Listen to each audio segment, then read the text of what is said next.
If you are to draw the social awareness campaign of a lot of the successful brands that are launching today in Web3, this is what it would look like. With this being time and this right here being attention.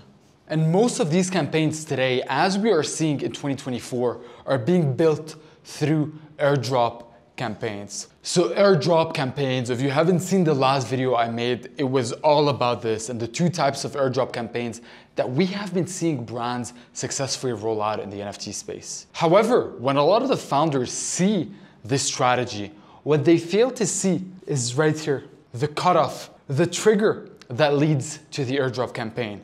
This part of the funnel right here, the early stage of the marketing funnel that creates and triggers the compounding of social awareness and social attention. This is the innovation of Web3. It creates incentive alignments between the customers and the brand.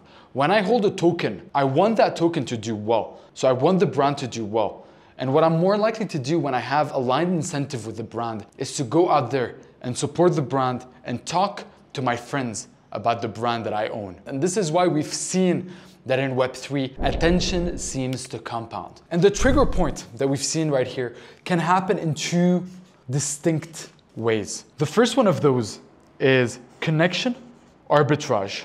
This is where, for example, the example of Pac Moon that I was giving in the previous video, who did an incredible job at rolling out one of the most successful social airdrop campaigns that we've seen in the space. What they had is the founder of Pac Moon, Pac-Man, is a very well-known, respected founder in the NFT space. He is the co-founder of marketplace Blur. And part of his marketing team, good friend of mine, shout out to Lamboland, who is also a watcher of this YouTube channel. He has spent years building his personal brand, building his name in the NFT space, and has built some of the strongest connections in Web3. And this has allowed them to all of a sudden trigger the launch of this campaign. But understandably, most of you, ladies and gentlemen, that are watching this video today might not have the connections or might not have the hundreds of thousands of dollars in budget required to trigger a successful ambassadorship or marketing campaign that could create the ripple effect that could then lead into an airdrop campaign. The second one of those trigger points that we are seeing a lot of very successful brands roll out is the following.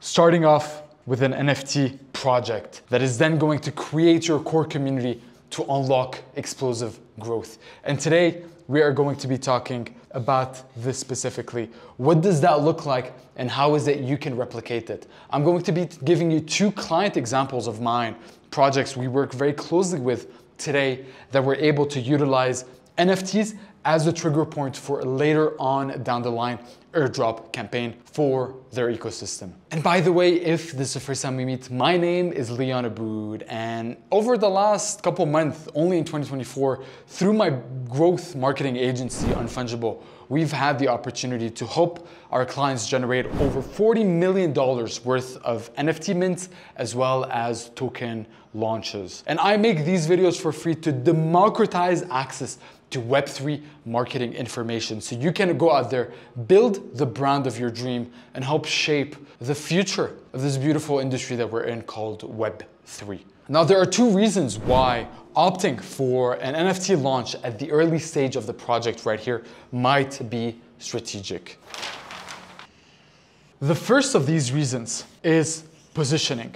As I've discussed countless times in the videos that I've made, positioning in Web3 is of paramount importance. And when you have the ability, if you are to recall the three niche theory that we have right here, which is health, wealth, and relationship. These are the three core niches that exist, and every product, every solution you have is nothing but a subfractalization of the three different niches. In crypto, we are in the wealth ecosystem. People are active here because they want to make money. So right here, if we are to break it down, the sub-niche of wealth that we are in happens to be Web3. One way of doing that is through NFTs. And through positioning, by going sub-niche before you go up market into Web3, because when you are launching a token, you are pretty much in the biggest niche that exists in Web3, the token niche. You are trying to appeal to 100% of the entire marketplace. But by going sub-niche, all of a sudden you have the ability to sub-fractionalize yourself, tap into a smaller market, but one that is more niche, that is more likely to resonate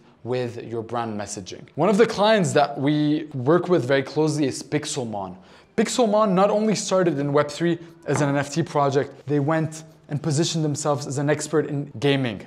Another example of a brand we work with is Citizen Conflict. Corpo, they also have an airdrop campaign happening right now. Nifty Island, another project, they have an airdrop campaign happening right now.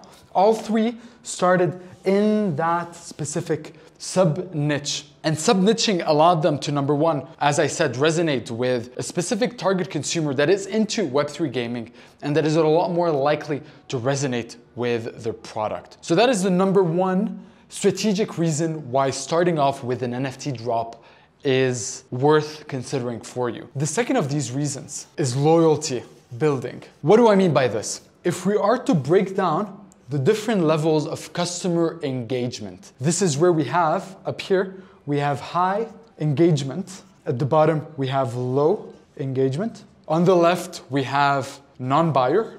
And on the right here, we have a buyer. Someone who has interacted with our ecosystem monetarily.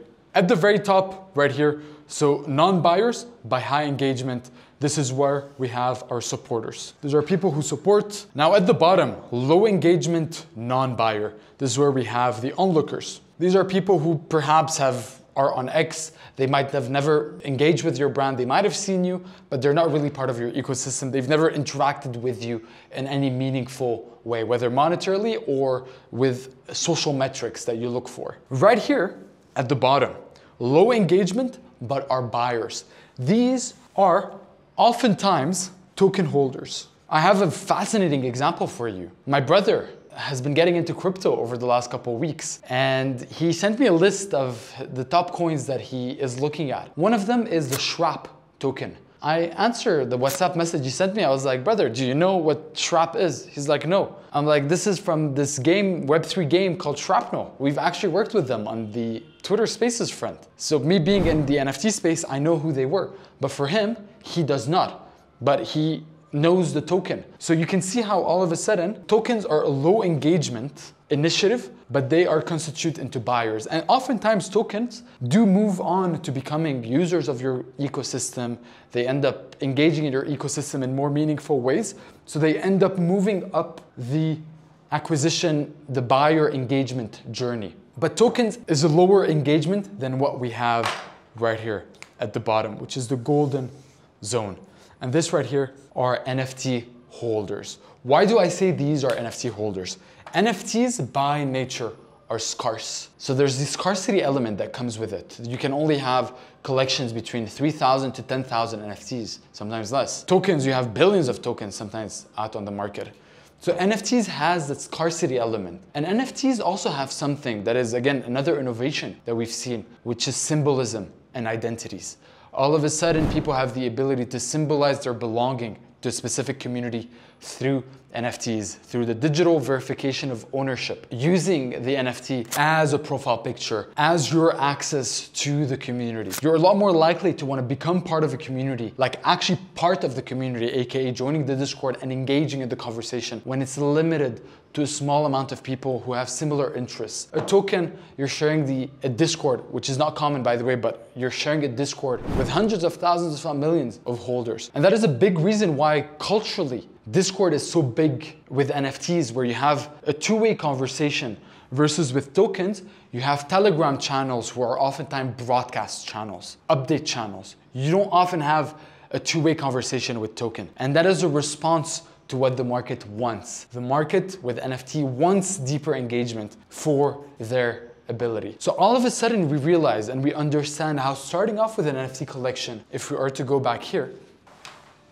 allows you to all of a sudden kickstart the amplification event that is going to allow you to roll out more meaningful campaigns. Oftentimes we've seen brands be able to build thriving ecosystems entirely off their existing NFT community. Pixelmon, Julio, the founder, one of the projects we help on, they were able to raise $8.8 million in token pre-sales entirely off their existing community without even needing to go out and fetch new customers. Their existing community supported them and allowed them to raise close to $10 million in token presale. This right here, they were able to build a strong community. I have another example for you. Nifty Island, they recently launched a play to airdrop campaign with their metaverse. And it all started with their existing NFT holders. What they then did is NFT community. They have a metaverse, and one thing you have the capacity to do through their metaverse is to bring your digital character as your metaverse. If you're a Bored Ape, you can play as a Bored Ape in the metaverse. If you're a Sappy Seal, if you're an Azuki, if you're a Pudgy Penguin, you have the ability to bring in your avatar and play as your avatar in the metaverse. So all of a sudden, they were able to lock in partnerships and onboard a lot of different communities into their ecosystem entirely off the NFT ecosystem. And now they are going even one step further with the Island token that they are going to be dropping. I think in the first week, Charles, the founder, gave me the data. They were able to get 20,000 registration on the metaverse, on their game, in the first week, and they now have thousands of daily active users on the platform. All of this primarily through the NFT community. And all of this is gonna act as support to the actual token when it's live. It's gonna give them an initial boost in volume. It's gonna give them an initial boost in awareness. It's gonna give them an initial boost in brand credibility that they can then use and go up market and sell what they have to their community. Another example is this brand called Corpo. Corpo, they started off with Citizen Conflict as their main NFT, built out a collection, built out a community. It was a free NFT. We're able to bring people together quickly, swiftly, and effectively. And now they have launched the airdrop campaign for the Corpo token. And the way the airdrop campaign works is, number one, all Citizen Conflict holders are entitled to receive an airdrop. However, there are a lot of other things they can do, people can do to get tokens beyond owning the NFT. If they go play the game, they have the ability. If they log in every day to the platform, they get NFTs. If they complete daily quests that are presented on the platform, they get tokens. If they accomplish treasure hunts, quests, all the different things that you can create, all of a sudden you get points that eventually get redeemed as airdrop tokens. So all that to say, the initial NFT community, the fact that they started with an NFT community, then moved to the token, allowed them to bootstrap on their attention, on their audience, and kickstart a marketing campaign that has allowed them to scale more towards the masses. So right here, all of a sudden we can start seeing how NFTs fit within a broader market execution strategy. If airdrop campaign is your objective, it doesn't have to be. Not every brand should have a token, but if that is, all of a sudden you can see how NFTs fit into that. And all of a sudden, all the things we have spoken about on this channel, the founder funnel, using the founder profile as the main awareness generation methodology to bring attention to the ecosystem. Founder funnel. I have a complete video about this. I would invite you to watch. Collaborations. The second strategy, so collaborations. All of a sudden here, this is where all the Twitter Spaces, ambassadors, and all the other marketing campaigns that we have spoken about on this channel, they allow us to unlock this initial growth in project, in attention, in liquidity, in revenue that is gonna allow us to execute and to bootstrap a larger, bigger marketing campaign that is gonna allow you to go up market to a market that is larger, more competitive, but also more profitable oftentimes. So this, ladies and gentlemen, is the NFT token dual marketing strategy that we are seeing a lot of brands utilize today. And the blueprint is still being written. We are still experimenting. As we saw from my previous video, a lot of the airdrop campaigns are evolving very quickly. 2 weeks ago, what was popular with social campaigns are no longer what is popular today, and what is gonna be popular today, in 8 weeks, I can guarantee you is gonna look very different. So all that to say, the ecosystem is quickly changing. What is working today might not be what is working in 8 weeks. But you know what they say? History never repeats itself, but it sings a similar rhyme. So I wouldn't be surprised if in 4 weeks, 8 weeks, 2 months, 6 months down the line, this is still a very alive and thriving way of acquiring customers. However, the actual details, the ins and outs, the execution is gonna look very different. The colors of what the strategy looks like will look different, but the actual core, the skeleton, will remain standing. Ladies and gentlemen, my name is Leon Aboud, and it was a pleasure sharing this time together. I hope this video was helpful, and I can't wait to see you in the very next one. Cheers.